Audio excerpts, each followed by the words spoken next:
We are the Muslim Ummah, and each day that goes by, the harder we try.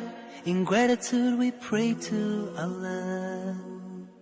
Chosen as part of the best of mankind, we spread the word of Islam. Every difficulty faced in our life makes us realize that it's just part of Allah's plan. Feeling stronger, we take it in our stride. Assalamu alaikum wa rahmatullahi wa barakatuh, and welcome. Welcome to Dr. Stef Keris. As some of you might know me, Abu Yasser.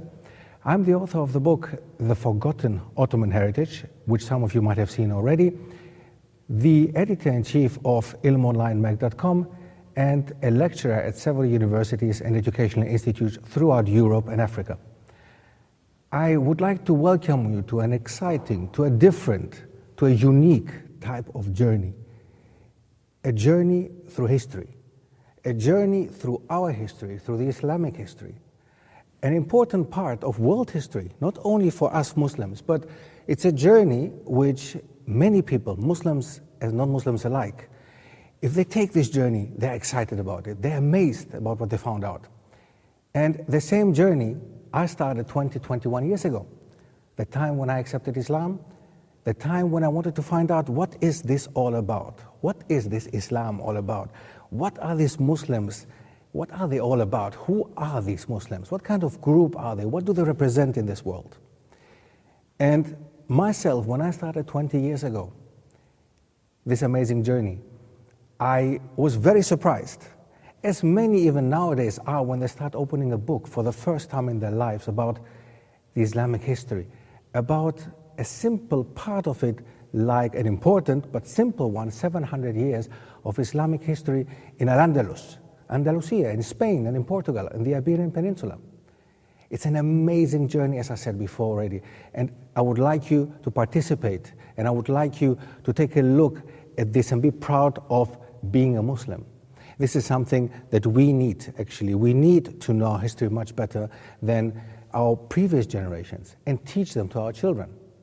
Now, before we move actually on, I would like to, first of all, define some of the key words that we're going to speak about. They are so important that many of you might even wonder later, if I mention something like minority, something like ethnicity, you might wonder, what is this exactly? So in order to not wonder about it, I would like to start with this. I would like, in this introduction, to define certain key words and make you realize what we're going to talk about, inshallah. Now, first of all, I'm going to mention the definition or the word ethnic group. What exactly is an ethnic group? According to the Encyclopedia Britannica, it is a social group which actually is bound together by common ties of race, language, nationality, or creed. Now, this is the definition of the Encyclopedia Britannica. And I would like to stick to this because it is quite an important definition and quite important to refer to authorities like the Encyclopedia Britannica. Next, nation. What is a nation? We're going to talk a lot about nations. We're going to see the French nation. We're going to speak about the British nation. We're going to speak even about the Muslim nation as it is used nowadays, which the terminology I don't like, and you will understand, inshallah, why. Now, nation. How is nation defined? Nation used to be a political unity until the 18th century. In Europe, for example, it used to define a specific group of people who identified themselves with a common background, lived in the same fiefdom, had the common religion, and so on. Up to the 18th century. What happened after that? 1789, the French Revolution. After that, the idea of nation became the idea of the state itself. So now, anybody being within the French nation is part of this nation, is part of the state. So nation in that way does not mean the same as we, as Muslims, in the Arabic term ummah we use. We use the word ummah, but it's not exactly the same. And we will try to understand what it actually means, inshallah. That's why I say it is very, very important. Once we look into these definitions, we have to understand what they actually mean. So, ethnic group, nation, the European and the Western understanding of nation. Next, minority, a very important term, because we will obviously use the term minority very often, seeing that we have Muslim minorities all over the world. What is a minority? Now, according again to the definition, a culturally, ethnically, or racially distinct group living within a larger society, which does not necessarily mean that the number is small. Like if we look in South Africa, for example, into South Africa used to be a society ruled by a minority group. White people, white South Africans, who were actually ruling over the black majority. But it's not the majority that had a power in that case, but it was the minority in that case. So minority doesn't necessarily mean it's the number just of people and the power has nothing to do with it. No, a minority might also have power.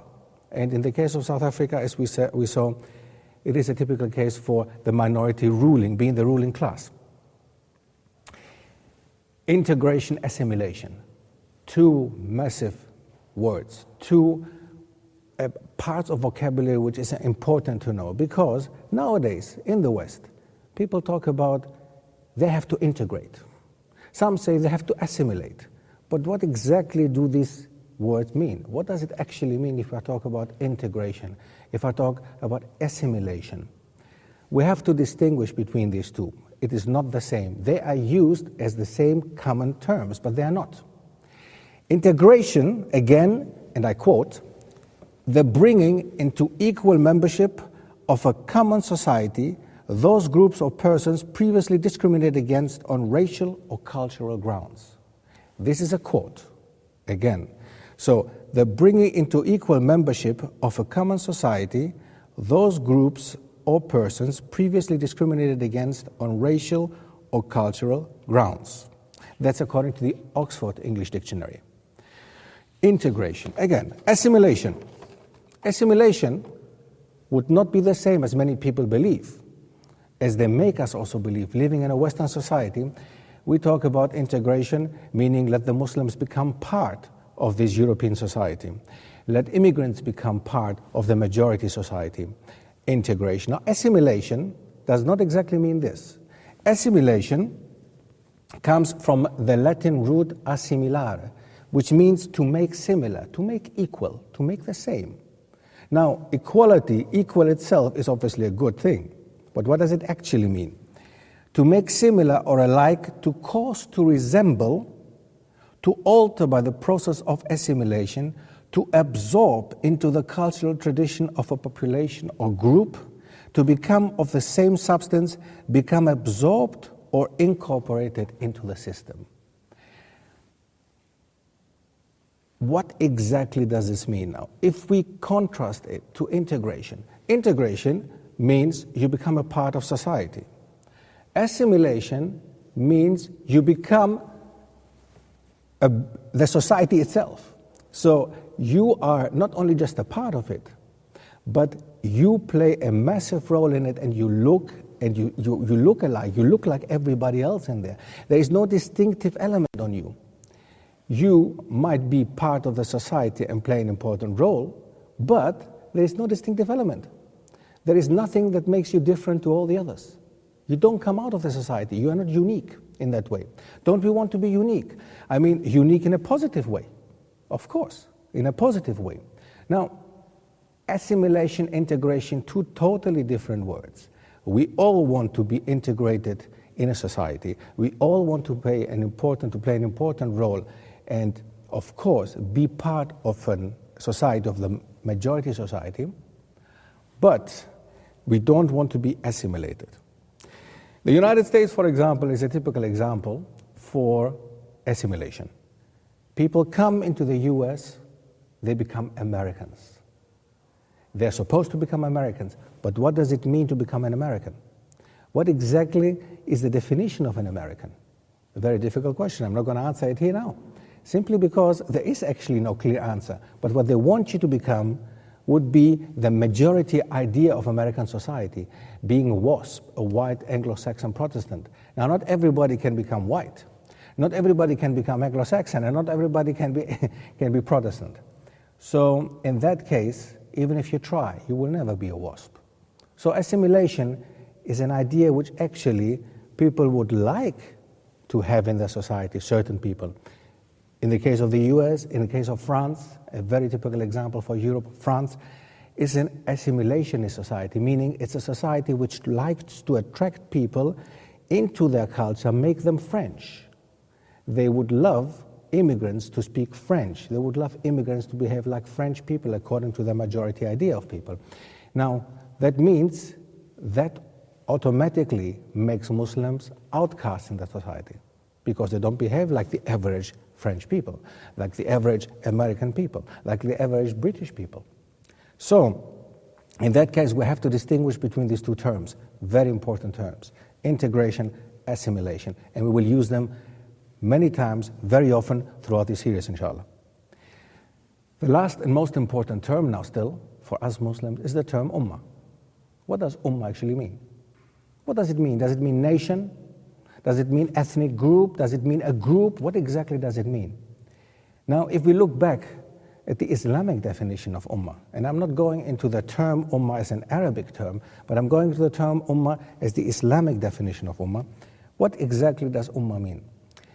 It's a Muslim nation, and now be careful with the word that I use. We don't have the opportunity to use another term, but nation is unfortunately not the right term here.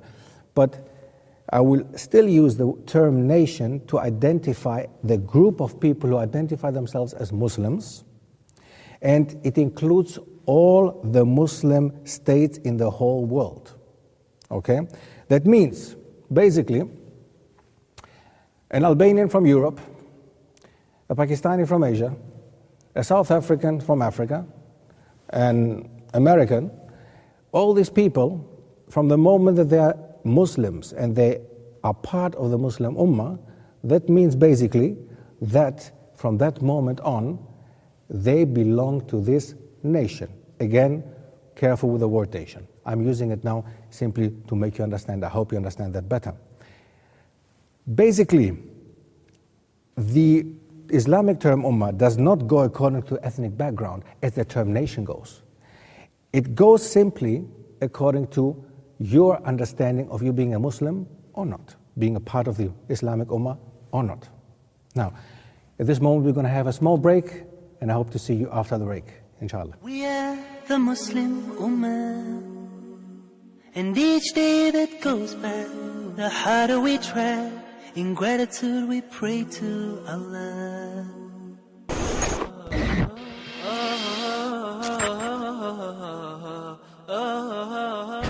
Welcome to Tech Talk. I'm your host, Omar Shear. This season of Tech Talk, we will focus specifically on the internet. A student would type their paper, and instead of handing me a hard copy of their paper, they would upload it to this learning system, this e-learning system. I have some great experience when it comes to technology, and in particular, internet technology. Call to action is something that we do in our day-to-day lives, and maybe we don't realize it. Now we want to discuss, after you have a product and you have a website and you have a way to communicate with your customers, which would be your email marketing system, now it's time to take the money from the customer.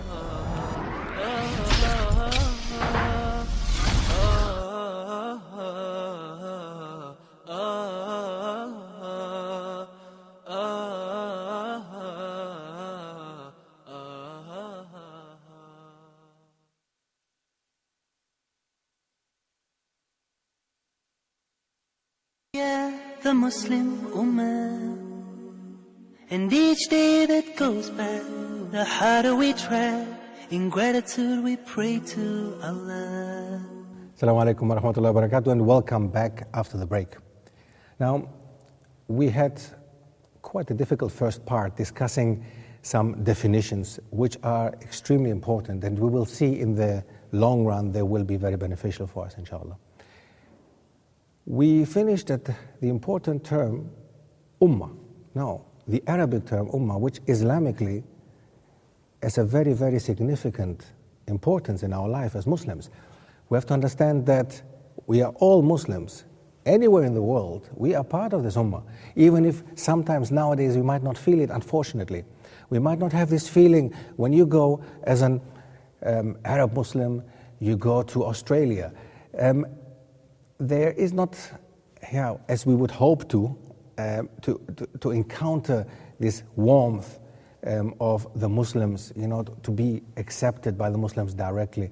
Unfortunately, but I still believe, wherever you go as a Muslim nowadays, I still believe that if you go to the Muslims of that particular place who don't know you, they will, simply because of the daily practices of 5 salah a day, 5 salawat, 5 prayers a day. This alone, if you go to the specific place of prayer, if you go to the mosque in this specific place, I'm sure these people will not just ignore you. So, mashallah, there is still, this feeling is there. This feeling, this little part, important part of being, playing a role in this ummah is there. That we are important, that we are an important factor of this ummah. So, being part of the ummah, it does not stop at boundaries. It has nothing to do with nationality. It has nothing to do with belief in a particular thing, except Islam, of course. It has nothing to do with color of your skin, and it has nothing to do with your language. We even have, within this ummah, a common language. Our common language, what is it? Well, it's Arabic. Arabic, in our worship, in our daily worship, we use this language. Arabic, mashallah, is our common language as a Muslim. Now, that does not take away that, of course, we do speak our languages. Of course, we do speak at home our mother tongues. There is nothing wrong with that. We do have even our own cultures, understanding of the world. But one thing that unites us as Muslims, wherever you are, is the one belief in Tawheed, the one belief in Allah, the one and most important practice on a daily basis. And of course, one of the most important things practically, of course, every day is your prayer, your 5 days daily salawat. So basically, what it means, we have to understand, we have to see that the term ummah means much more than nation. Although it's used in English because there is no other term for it, it's used in English to mean ummah.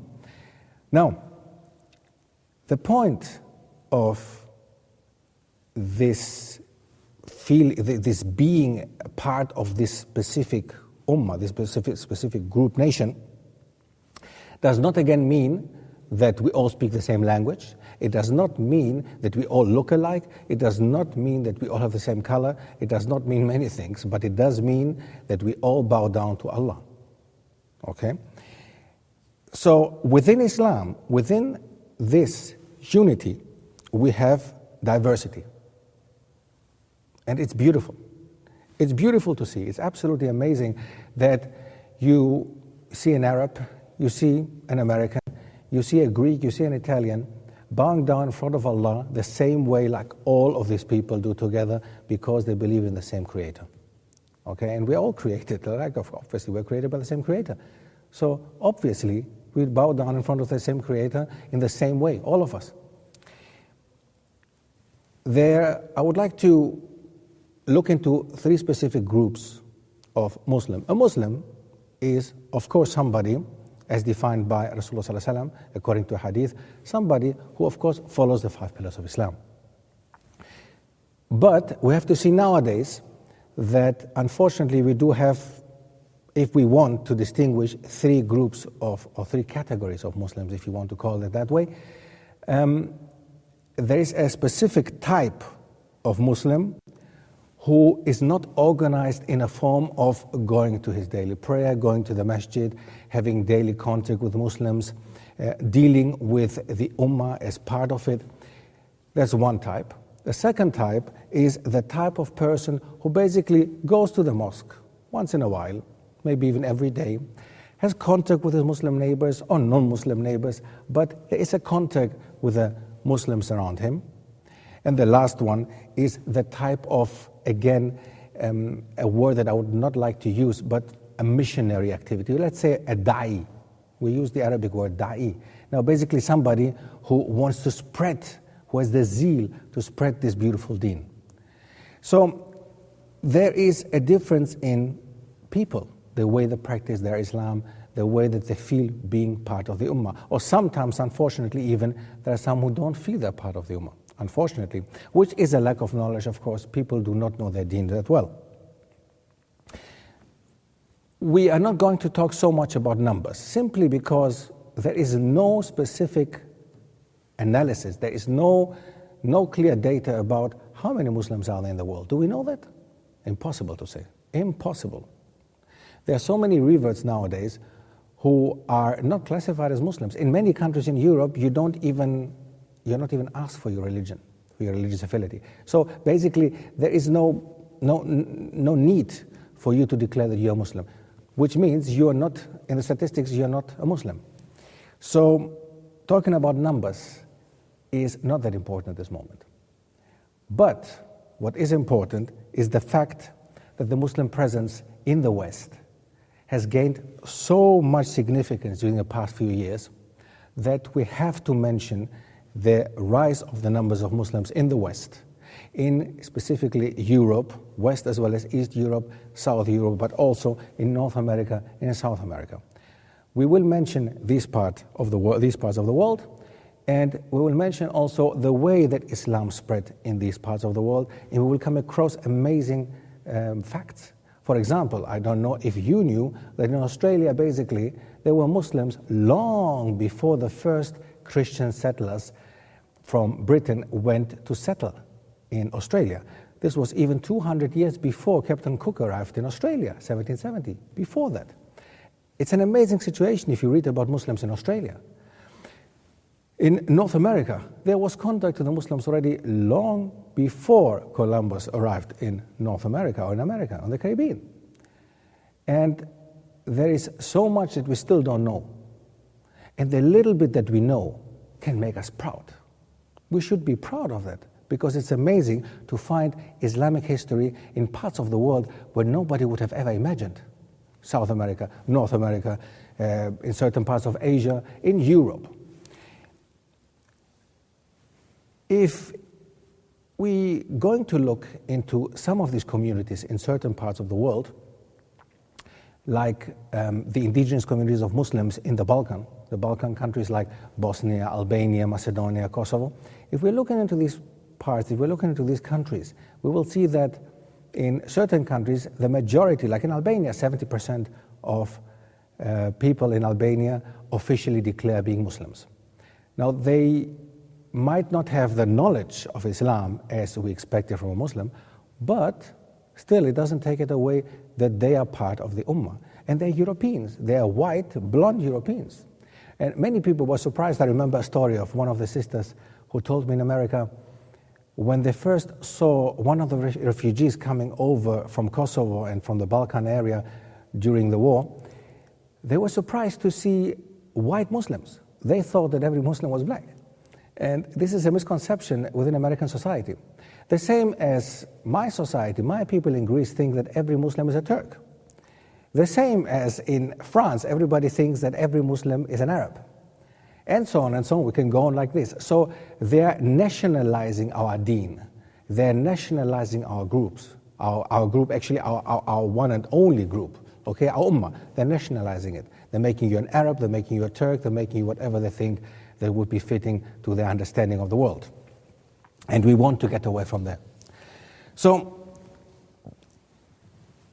if we're going to look into the countries that I mentioned before, important big countries which used to have a massive empire, like France, like Britain, like even Holland, the Netherlands, which Indonesia used to be part of the Netherlands, the biggest Muslim nation in the world, we will find amazing facts. And inshallah, we will talk further, inshallah, about these amazing facts, this amazing journey we're going to take, inshallah, very soon in the next episode. I hope you have enjoyed it, and I hope to welcome you soon back. Assalamu alaikum wa rahmatullah. We are the Muslim Ummah, and each day that goes by, the harder we try. In gratitude we pray to Allah. Chosen as part of the best of mankind, we spread the word of Islam. Every difficulty faced in our lives makes us realize that it's just part of Allah's plan. Feeling stronger, we take it in our stride. We are the Muslim Ummah, and each day that goes by, the harder we try. In gratitude we pray to Allah. Chosen as part of the best of mankind, we spread the word of Islam. Every difficulty faced in our life